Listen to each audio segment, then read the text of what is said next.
तो दोस्तों, आपके गार्डन में विंटर सीजन के फूल सूखने लगे होंगे, तो जल्दी करो और अगली साल के लिए इन फूलों के बीजों को स्टोर कर लो। और हाँ, आपको बीज निकालने का सही तरीका पता है तो आपको कभी भी पौधे या बीज खरीदने की जरूरत नहीं पड़ेगी। फूलों का साइज भी उतना बड़ा रहेगा और पौधों पर ढेरों फूल आएंगे। नमस्कार दोस्तों, मैं Anju Singh, unique farming channel पर एक बार फिर से आपका स्वागत है। तो दोस्तों, अगर आप पहली बार गार्डनिंग कर रहे हैं तो हो सकता है कि आपको बाजार से बीज या पौध खरीद कर लाने की जरूरत पड़े, लेकिन अगर आप एक सीजन गार्डनिंग कर चुके हैं तो उसके बाद आपको कोई भी पौध या कोई भी बीज बाहर से लाने की जरूरत नहीं है। आप अपने गार्डन से ही बीज स्टोर कर सकते हैं। जैसा कि आप सभी जानते हैं कि विंटर फ्लावर्स का सीजन गया है तो अब वो वक्त आ गया है कि जब आपको बीजों को स्टोर करना है। लेकिन कुछ लोगों की ये समस्या होती है, उनका मानना ये होता है कि उनके द्वारा स्टोर किए गए बीजों से बहुत अच्छी फ्लावरिंग नहीं होती है, बहुत अच्छी फ्रूटिंग नहीं होती है। तो मैं आपको बता दूं कि हो सकता है कि आपका बीज स्टोर करने का तरीका गलत हो। तो आज हम आए हैं गार्डनिंग एक्सपर्ट पद्मिनी जी के पास और उनसे सीखेंगे कि आखिर हमें अपने प्लांट से ही बीज किस तरीके से स्टोर करने चाहिए ताकि आपको अलग से बाजार से जाकर बीज खरीदने की जरूरत ना पड़े। इससे पहले यदि अभी तक आपने अपने YouTube चैनल यूनिक फार्मिंग को सब्सक्राइब नहीं किया है तो अभी सब्सक्राइब करें, साथ ही बेल आइकन भी दबाएं ताकि आगे आने वाली वीडियोस की नोटिफिकेशन आपको मिलती रहे। ये है गजानिया के बीज। तो इनको आप ये सूख चुके हैं तो मैं इनको निकाल के एक किसी ट्रे में थोड़े टाइम रख दूंगी और उसके बाद आप देखिए छोटे छोटे कीड़े भी आ रहे हैं इसमें। तो ये पूरा सुखाना है इनको। एक बार ये सूख गए उसके बाद आप इसको न्यूज़पेपर में या किसी भी पेपर में रैप करके और थोड़ा सा इसमें, जैसे मैंने कहा था, सिनेमन पाउडर या और भी कोई फंगिसाइड का पाउडर डाल के फिर आप इसको स्टोर कर सकते हैं। ये है, ये इस वाले फूल का बीज है। गजानिया का ये जो फूल है ये इसका बीज है। तो इसी तरह से आप जो बाकी है पिटूनियाज हैं, ये इसका भी आपको मैं दिखाऊंगी कि जो पिटूनिया के हमारे जो ये बीज इसमें बनते हैं, जो ये फ्लावर के नीचे बचता है ये वाला, इसमें पॉट बनता है सीड का। तो इसको आप इकट्ठा कर सकते हैं और इसको आप सेव करके अगले साल यूज़ कर सकते हैं। सीड्स का जो है कलेक्शन बहुत ज़रूरी है, क्योंकि क्या होता है ये हवा में उड़ जाते हैं और उसके बाद ये सारे में फैल जाते हैं। ये नेचर का एक बहुत स्ट्रेंज थिंग है कि आपको दिखेगा कि कहीं कहीं ये उड़ के चले जाते हैं। कईयों में तो जैसे छोटे रुई के जैसे होते हैं, उड़ने का कैपेबिलिटी होती है, तो ये सारे में स्प्रेड हो जाते हैं और जहाँ भी जमेंगे। कई बार मैं देख रही हूँ कि मैं पुरानी जो मिट्टी है, पिछले साल की जो मिट्टी थी, इस साल उसमें से बीज अपने आप ग्रोथ लेके निकल आए हैं, क्योंकि वो कहीं ना कहीं वो दब जाते हैं। लेकिन जो टाइम आता है, सीज़न आता है, वो फिर अपने आप से उसमें प्लांट उसमें से निकल आता है। तो आप सारे ये सीड्स इकट्ठे कर सकती हैं। उसके अलावा ये जो हमारे बल्ब्स हैं, अब जैसे ये हैं आयरिस के प्लांट्स हैं, अब इसमें अभी चल रहा है, फ्लावरिंग हो रही है। एक बार इसकी फ्लावरिंग ख़त्म होगी तो फिर मैं इसके सीड्स जो बल्ब्स हैं उनको मैं पहले इसकी मिट्टी पूरी सूखने दूंगी। उसके बाद जब ये सूख के गिर जाएंगे, उसके बाद जो इनके बल्ब्स हैं वो बिल्कुल ड्राई हो जाएंगे, तो उसको मैं निकालूंगी। और मैं क्या करती हूँ कि जो कोकोपीट मैंने आपको दिखाया था सुखा के, जो बिल्कुल ड्राई कोकोपीट होता है, उसमें थोड़ा रख के और इसे किसी कार्डबोर्ड के डब्बे में इनको लेयर करके, कोकोपीट के साथ लेयर करके, ये बल्ब्स को मैं सेव कर लूँगी। तो इसी तरह से ये है, कलेडियम है, बहुत सारे जो विंटर के जो बल्ब्स हैं वो आप सेव कर सकते हैं, ताकि वो अगले साल आप उनसे फिर वही सुंदरता, वही आपके गार्डन्स को खुश कर देंगे। फिर मैं दिखाऊंगी, ये लगे हैं मेरे रैननकुलस अलग अलग कलर्स में। ये है साइक्लोमन, ये है ऑक्सैलिस, ये है मेलेस्टोमा बोलते हैं इसको, बेगम बहार। ये लगा है हमारा फ्रीशिया, ये है सिनेरेरिया। ये मेरे बहुत ही एग्जॉटिक मेरे आयरिस लगे हैं इस बार, बहुत ही खुशी हुई है इनको देख के। ये सारे कलांचू लगे हैं, डिफरेंट वैरायटीज़ हैं कलांचू के। यहाँ पे लगे हैं ये हमारे डॉग फ्लावर्स हैं, ये हमारे कार्नेशंस हैं, इसमें पॉपीज़ हैं यहाँ पे, ये सब लगे हैं यहाँ पे।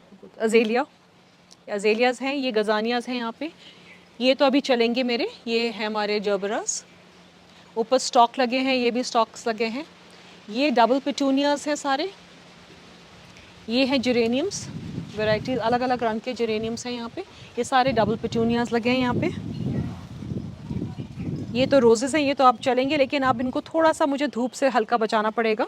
ये पीछे आप देख रहे हैं सारी बास्केट्स लगी है पिटूनियाज़ की। अब इन सब के मैं बीज इकट्ठे करूँगी, तो एक एक उसको आइडेंटिफाई करके इसके बीज करूँगी। और एक ही पॉट में काफ़ी सारे सीड, लेकिन इसके बहुत ही बारीक दाने होते हैं। कई बार ऐसा होता है कि आपको कुछ चीज़ पसंद आए तो आप उसको चाहे उसके ऊपर कोई कवर या कुछ लगा दीजिए ताकि वो डिस्पर्स ना हो, क्योंकि हवा में उड़ जाते हैं। ये जो बल्ब हैं या बीज हैं, आप कितने दिनों तक स्टोर कर सकते हैं? एक सीजन में तो आप कर सकते हैं पूरा इसको, ठीक है। पूरा स्टोर कीजिए। उसके अलावा जैसे कई लोग हैं जो पूछते हैं कि टमाटर है, इसके बीज लाने की ज़रूरत ही नहीं है। आप जो टमाटर है आपका, आपके घर में जो आप खाते हैं, आप उसी का एक स्लाइस निकाल के आप उसको मिट्टी में लगा दीजिए, उसमें से पौध निकल आएगी। लेकिन लोगों की ये समस्या होती है कि लोगों का ये मानना है कि अगर हमने जो हमारे घर में टमाटर आया या कोई भी सब्जी आई, अगर उससे हमने उसको ग्रो किया तो बहुत अच्छी फ्रूटिंग नहीं होगी। नहीं, मैं इसमें नहीं मानती हूँ। इवन अगर मेरे फ्रेंड्स को भी मैंने कई बार कहा है और काफ़ी पॉजिटिव रिस्पांस मिला है सबसे। आपका ग्रीन पेपर तो होता ही है, येलो पेपर, रेड पेपर जो आ रहा है, मैं तो यूज़ करती हूँ घर में। उसके बाद उसके जो बीज निकलते हैं, आप तो उसको फेंक ही रहे हैं, तो उसको आप लगा दीजिए और उसमें बहुत अच्छी फ्रूटिंग, बहुत अच्छे पेपर्स निकलते हैं और उसको लगता है कोई 2.5-3 महीने में तैयार होते हैं। तो उनको लेकिन सुखाने की जरूरत पड़ती है नहीं, पहले? ज़रूरत नहीं है। आप चाहे एक दिन अगर चाहें तो उसको हल्का छाँव में उसको रख दीजिए, फैला के किसी टिश्यू के ऊपर या पेपर के ऊपर आप उसको रख दीजिए और उसके बाद आप उसको बीज को लगा दीजिए उसमें। ठीक है। अब अगर हम बात करें फ्लावरिंग प्लांट्स के जो हमने बीज स्टोर किए हैं, तो जैसा कि आपने बताया कि पेपर के अंदर रख दिए, क्या हमें उन्हें एयर टाइट कंटेनर के अंदर रखने की जरूरत है? ज़रूरत नहीं है, ज़रूरत नहीं है। आप अगर बिल्कुल ड्राई हो जाते हैं तो आप सारे पैकेट्स को एक साथ करके टैग कर दीजिए, उसमें नाम लिख दीजिए। कलर अगर कलर वाइज आपने स्टोर किए तो कलर वाइज आप उसको नेम नंबर कर दीजिए और फिर उन सबको लेके आप उसको फिर एक रख सकते हैं, जिपलॉक में रख लीजिए, डब्बे में रख लीजिए, आप फिर उनको रख सकते हैं। कोई ऐसी चीज़ भी है कि उनका रूम टेम्परेचर मेंटेन करने की ज़रूरत है या आपको अंधेरे में रखने की ज़रूरत है? विंटर के बल्ब्स को तो मैं क्या करती हूँ, डेफिनेटली इनको थोड़ा सा रखना पड़ता है क्योंकि ये डोमेंसी में जा रहे हैं। अब ये अगले साल ही आएंगे, फुटाव इसमें आएगा। बल्ब्स को वो करना चाहिए। इवन जो अब मेरे समर के बल्ब्स होंगे उनको भी जब मैं निकाल के विंटर्स में रखूँगी तो कहीं अंधेरे में रख दीजिए, क्योंकि उनको वो एक उनका रेस्ट पीरियड होता है। ठीक है। तो आप उसको रेस्ट पीरियड में रहने दीजिए उसको। ठीक है। और जैसा कि हमने अपने बीजों को स्टोर किया है, तो कोई ऐसी चीज़ है जो उनके साथ हमें रखने की ज़रूरत है ताकि वो ड्राई के ड्राई बने रहे, या हमें उसमें साफ लगाने की ज़रूरत है? मैंने बताया आपको कि पहले तो बीज बिल्कुल सूखने चाहिए। जब आपके पॉड है वो बिल्कुल बिल्कुल पेपर के जैसे ड्राई हो जाता है ना, तो आप अगर देख रहे हैं उसको, आप चाहे उसको निकाल के रख लीजिए, जब वो बिल्कुल ब्राउन हो जाए, बर्स्ट करने के स्टेज पे आ जाए। अगर वो खुद बर्स्ट कर जाता है तो वो एब्सोल्युटली राइप है, तैयार है। उसके बाद आप उसको थोड़ा सा छाँव में रख दीजिए, थोड़ा हल्का सा और सूखने दीजिए और उसके बाद आप उसको स्टोर कर दीजिए। आप चाहे साफ वेवस्टीन और नहीं ऑर्गेनिक रखना चाहते हैं तो सिनेमन पाउडर।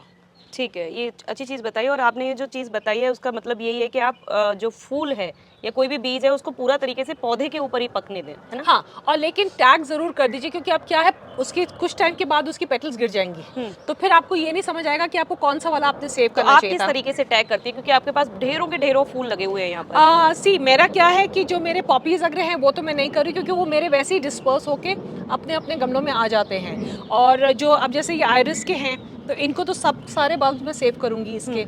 और जितने मेरे फ्लावरिंग वाले हैं उसमें से जो हेल्दी फ्लावर दिखता है मेरा, उसका जो है मैं उसको एक कहीं पे उसमें या तो धागा बांध दूंगी या कुछ एक निशानी उसमें लगा दूंगी, ताकि मैं उस वाले का सीड सेव कर दूं। एक अच्छी चीज़ आपने बताई कि हेल्दी फ्लावर, हमें ये चीज़ भी ध्यान रखनी ये चाहिए ध्यान कि देना जब भी चाहिए। कोई भी प्लांट से हम कोई भी बीज अगर स्टोर करने वाले हैं, तो वो सब्जी हो चाहे और वो चाहे फूल हो, जो सबसे हेल्दी है हमें उससे उस बीज को स्टोर करना चाहिए। जैसे आप ऊपर देख रहे हैं, मैंने पंपकिन का करा था, कितने सैपलिंग, मतलब उसमें 100% जर्मिनेशन हुआ है। और ये सारे मेरे जो मैं सब्जी वाले से सब्जी लाती हूँ, उस वाले पंपकिन के जो सीड्स थे उसको निकाल के मैंने उसमें से बनाया है ये। बिल्कुल सही चीज़ आपने बताई है कि अगर आप गार्डनिंग शुरू करने वाले हैं, सबसे पहले अगर आप गार्डनिंग शुरू कर रहे हैं, तो हो सकता है कि आपको बीज भी खरीद कर लाने पड़े और हो सकता है कि आपको फ्लावरिंग प्लांट्स भी खरीद कर लेके आने पड़े। लेकिन अगर 1 साल अगर आपने कर ली है गार्डनिंग, तो उसके बाद मैम की बातें सुनकर तो मुझे यही लग रहा है कि कोई भी बीज खरीद कर लाने की ज़रूरत नहीं है। आपको कभी लाने की ज़रूरत हुई?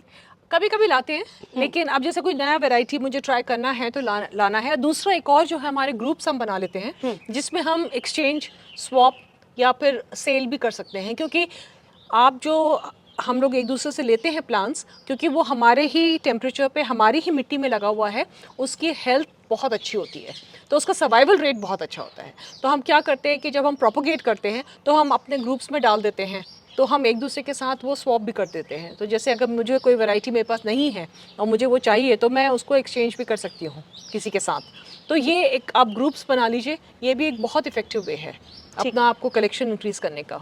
तो मुझे लगता है कि बीज स्टोर करने से जुड़ी हुई जो भी बातें हैं वो आपको समझ में आ गई होंगी कि आपको किस तरीके से करना है। पॉइंट्स बहुत क्लियर किए मैम ने कि आपको सबसे पहले तो कोई टैग लगा देना है, आपको जौन से भी फ्लावर से बीज स्टोर करना है। दूसरा कि आपको पौधे पर ही बीज को पूरा तरीके से सूखने दें, उसके बाद आप उसकी पंखुड़ियाँ हटाकर आप अपने बीज को निकालें, थोड़ा सा उसे सुखाएं और उसके बाद में किसी भी पेपर के अंदर या पेपर टॉवल के अंदर उसको रैप करके और किसी भी एयर टाइट कंटेनर में या जिपलॉक किसी भी बैग में आप उन्हें स्टोर कर सकते हैं। अगर अंधेरे में रख सकते हैं तो आप उसको वहाँ पर भी रख सकते हैं। तो मुझे लगता है ये जानकारी आपको बहुत ज़्यादा पसंद आई होगी, तो वीडियो को लाइक और शेयर करना ना भूलें और चैनल को सब्सक्राइब करें। धन्यवाद।